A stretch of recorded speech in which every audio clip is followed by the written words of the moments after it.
Capítulo 5. La tolerancia del poder. En los albores de la Cuba colonial, las tradiciones africanas aún perduraban arraigadas en la sociedad. Los acomodos y asientos, de origen africano, se extendían gradualmente entre los criollos, descendientes nacidos en la isla pero aún arraigados a sus raíces transoceánicas, como apuntaba Fernando Ortiz. Estos ritos fundamentales se celebraban discretamente dentro del cabildo, y sus líderes mantenían el control sobre los miembros. Todo transcurría sin sobresaltos hasta que un miembro, ajeno al cabildo, ayudó a un necesitado que no tenía vínculos africanos ni descendencia, sino que era criollo. En agradecimiento, este último retribuyó el favor con dinero.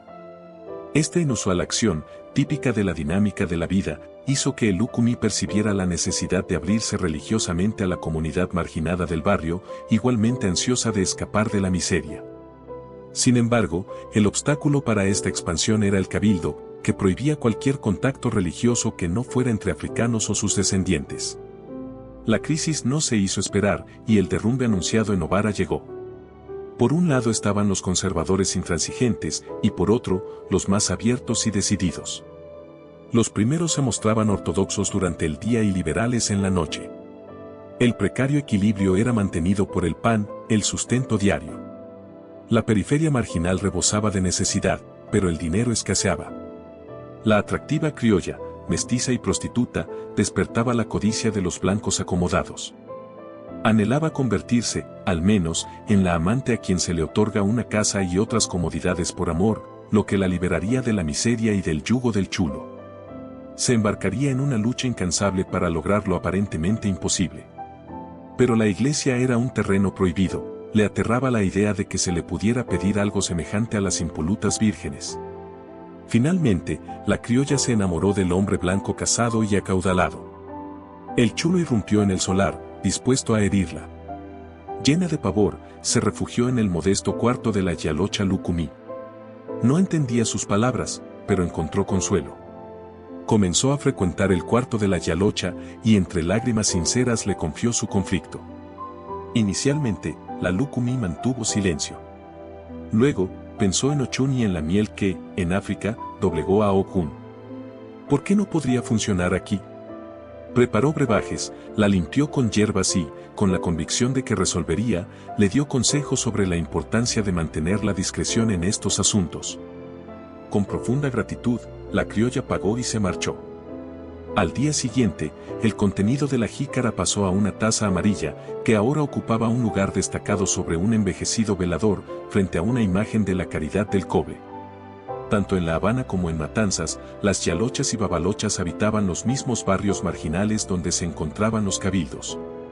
Conocían los males sociales que aquejaban a blancos, negros y mulatos, la miseria, la delincuencia, la prostitución, el analfabetismo, la insalubridad y el juego como forma de subsistencia.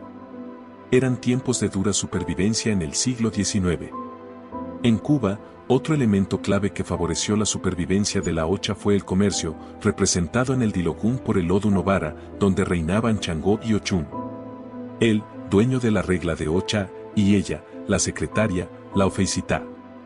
Después de semanas de ausencia, la criolla regresó al cuarto de la Lukumi, radiante de felicidad por el éxito obtenido y la decisión del blanco de proporcionarle una casa propia y un negocio.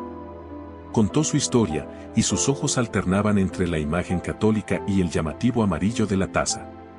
Una vez más, la Yalocha vaciló, pero al final, ante la curiosidad contagiosa de la criolla, tuvo que revelarle quién era Ochun y por qué era conocida como la Caridad del Kobe. Se realizaron rituales y ofrendas. La criolla, con sinceridad, dejó un manto amarillo y una suma de dinero sobre la taza. Al día siguiente, con fecha en mano, la Yalocha regresó del cabildo para ofrecerle un prometido añá a Ochun. Esta vez, ante los ojos atónitos de una de las ancianas lucumisas que la asistió, la Yalocha se comprometió a costear la comida de la fiesta, con la condición de que una persona ajena participara. ¿Una mulata, tal vez? No, Cosinca, no. En su cuarto, la Yalocha consultó con su fundamento delante de un grupo de africanas.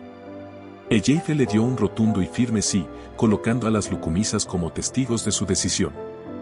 La fiesta se llevó a cabo, a pesar de la resistencia de los ancianos del cabildo que optaron por no asistir. Nunca entendieron por qué los tambores sagrados debían tocar fuera del cabildo.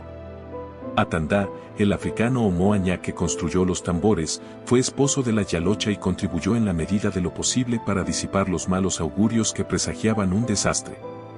Las amigas africanas asistieron en número suficiente para garantizar la calidad del añá. Varios vecinos se acercaron, venciendo el miedo, más por el hambre que por la curiosidad, ya que nada podía consumirse de lo que Ochún había dispuesto hasta que terminaran los toques de batá. La criolla se hizo acompañar por otras mulatas en su situación, mujeres como ella, que no entendían del todo, pero que bailaron y disfrutaron en un ambiente de respeto. Una lúcumi ciega se subió con Yemayá y, después de abrazar a la criolla con palabras ininteligibles, le colocó un collar de obatalá mientras murmuraba Ocha un boori. Al día siguiente, el 4 de abril, se supo que el Cabildo de Nación se disolvía por orden del capitán general de la isla. Sobre esta supresión, don Fernando Ortiz escribió lo siguiente: pero la tolerancia del poder tuvo un final. Sobre la desaparición de los cabildos, Fernando Ortiz escribió: cuando, por bando de 19 de diciembre de 1884, se prohibió que los cabildos de nación salieran a la calle el Día de Reyes, ello fue ordenado con el propósito de ir quebrantando y suprimiendo los cabildos, como se hizo, al fin, por bando de 4 de abril de 1888. Este los obligaba a transformarse en cofradías católicas, pues no se quería que los negros libertos se reunieran contra la dominación española. Los cabildos de nación desaparecieron o fueron cambiándose en asociaciones mutualistas y de recreo. Así concluye el 5º capítulo de Historia Afrocubana, un viaje a través del tiempo y la tradición, donde la historia se entrelaza con la espiritualidad y la lucha por la supervivencia. En el siguiente capítulo, continuaremos explorando los misterios, los desafíos y las transformaciones que dieron forma a la santería y la cultura afrocubana en una tierra nueva y desafiante, viendo la expansión de la Ocha. Acompáñanos en este emocionante viaje mientras desentrañamos los secretos de una religión que, como las raíces de un árbol, ha arraigado profundamente en Cuba, creciendo en silencio y conquistando corazones en nuevos territorios.